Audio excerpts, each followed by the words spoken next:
Hello, it's Renata with Renata's Garden, and today we are going to be unboxing and potting up a dragon tail plant kit. First thing you'll want to do is unbox all the materials and make sure it's all there.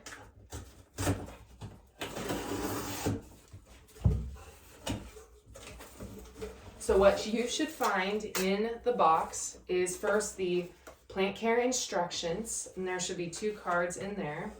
You will of course find your dragon tail plant.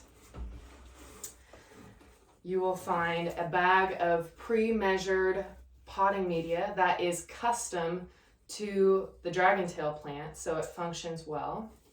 And inside the bag there is a pre-measured vial of slow release pelleted fertilizer. And then of course you will find the pot, which is in the color that you chose at checkout or when you purchased the kit. In the pot there are silicone plugs for the drainage hole or these little filter papers, so you can opt out to either include the silicone plug to prevent drainage completely, or you can prevent potting soil from leaving the drainage hole by putting this little filter paper in before you put the soil and media in the pot. Then the last thing in this kit you'll find is an 18-inch plant stake for your climbing dragon tail plant. So those are all the components. Let's get potting.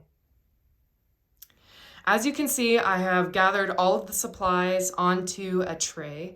It's really important to be able to keep the mess a little bit contained, especially if you're doing this job inside. Like a wash basin, a tray, a table, anything, just make sure you have a prepared space. I also have grabbed some water in a watering can for after we're done repotting. And so we should be good to go here.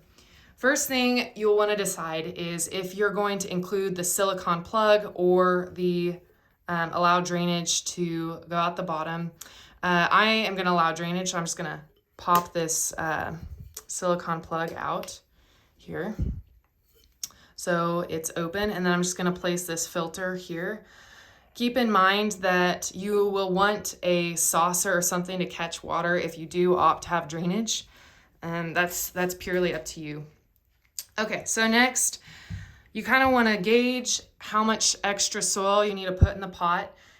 These 6-inch decursivas are actually quite large, so they won't need a lot of extra soil in the pot, but the pot is deeper. So I'm going to start off by putting some of this soil into the pot.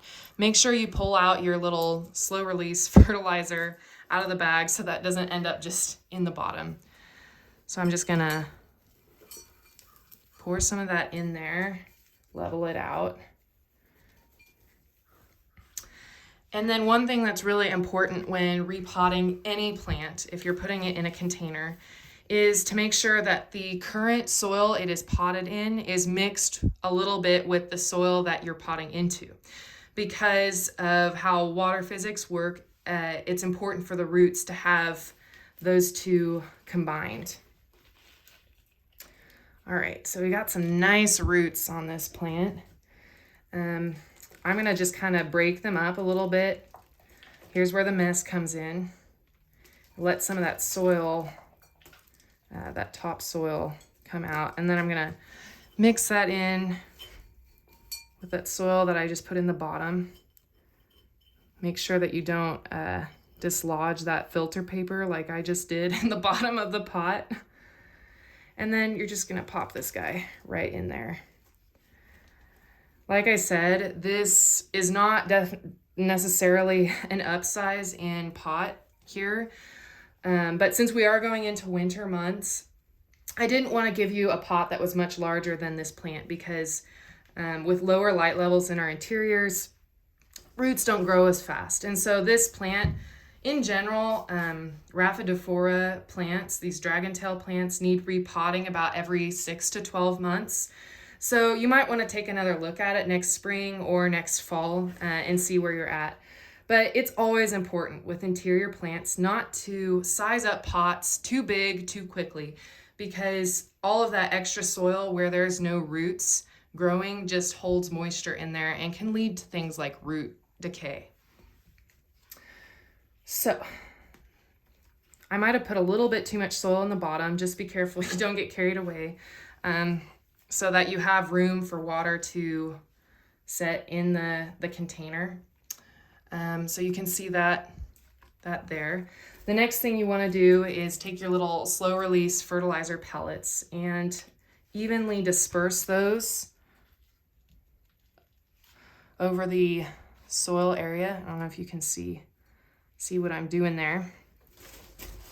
And do that here.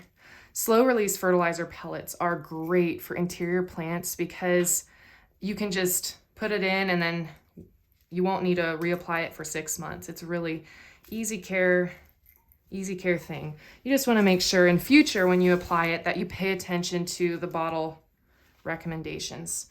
This time I pre-measured it for you, so you should be good to go adding the whole vial. All right. You might have some extra soil around, but overall, I think that's looking pretty good. And then the last thing, you want to make sure that your plant is watered. Sometimes potting mix, when you repot a plant, is pretty dry. So you want to make sure that you water in those fertilizer pellets so those roots don't get too stressed out. Just like so. Let it soak it all in. All right. The last thing you want to take a look at with this dragontail plant is staking it. This is a climbing plant. It's actually one of the best climbers in the interior plant world. There's other Rhaphidophora species that are really common. Swiss cheese, mini Swiss cheese plants are what they called. But this plant is really strong. It's really a tough climber, and it climbs really interestingly, a little bit differently than other climbers. So because this plant has pretty rigid vines, you won't be able to use the stake right away because this isn't quite vining up yet, but you'll want to put it in the pot so that you're ready to go, because once this vine does start to climb out, it is pretty rigid, so it won't be easy to train later. So you'll definitely want to train this as it goes. I like to use just twine or hair clips, and you can just attach it right there to the plant and it'll start to vine up the pole. So as soon as you are ready to repot, you can lengthen the pole, trade it out when you size up and pot size. I also suggest that you put this near a wall or something so that it has something to kind of lean against. But really, really interesting plant overall. So there you go. Your plant, your dragontail plant, is all potted up and ready to go. Now that we have repotted our dragontail plant, I'm going to go into a little more depth about the growing conditions and some of the care factors that you need to keep in mind where this plant is concerned. First, the two most important factors when caring for a plant, especially interior plants, are light and water. Rhaphidophora as a species really are good with medium to bright interior light. So that means they need about 4 to 6 hours of good natural lighting a day, and I suggest placing them in an east or north facing window exposure. As far as moisture is concerned, you really want to let the top 50% of soil dry out in the container it's planted in. So you can test that either by lifting, because water weighs, it's pretty heavy. So you can start to get the feel of the weight of the pot, or you can test simply by feeling with your finger about 2 inches down in, and if it's still moist, it doesn't need water. This plant will probably need water during the winter months only about every 2 weeks, but as it starts to put on new growth, it's going to be using that water, right? So you might need to increase your watering frequency. So the finger test is always really a good place to turn when you're thinking about moisture for interior plants. One thing you may notice with these plants is that they get some of these lower yellowing leaves, And that's not really something to concern yourself with. You can just gently tug and pull them off. These are the oldest leaves on the plant. They're the young leaves that were there when the plant was getting propagated. So they're the first ones to kind of die off naturally. If you start to notice leaf yellowing overall on the plant anywhere, it could be a sign of moisture imbalance or light level imbalance. If you have any questions, you can always reach out with a picture and I'll be happy to take a look. Aside from moisture and light, the other two common things to think about are temperature and humidity. These are tropical plants, so they really don't like temperatures below 60 degrees. So avoid putting them near drafty areas like doors, windows, and vents. As far as humidity is concerned, they do like about at least 40% humidity, if not 50. So make sure that, again, keeping them away from drafty areas, but you might consider investing in a humidifier or adding a humidity tray underneath the pot. And that's as simple as having a plate or a saucer that has a layer of rocks and marbles or pebbles in it, and then an inch of water in those pebbles. And as that water evaporates out of that tray, it creates a little microclimate around the plant that is about 5% higher in relative humidity. And that really just keeps the leaves fresh, helps the plant grow. One of this plant's specialties is actually called fenestration. And fenestration is a really fancy scientific plant word for leaf splitting, naturally, that is. You may have seen a Swiss cheese plant or monstera, as they're commonly known as well.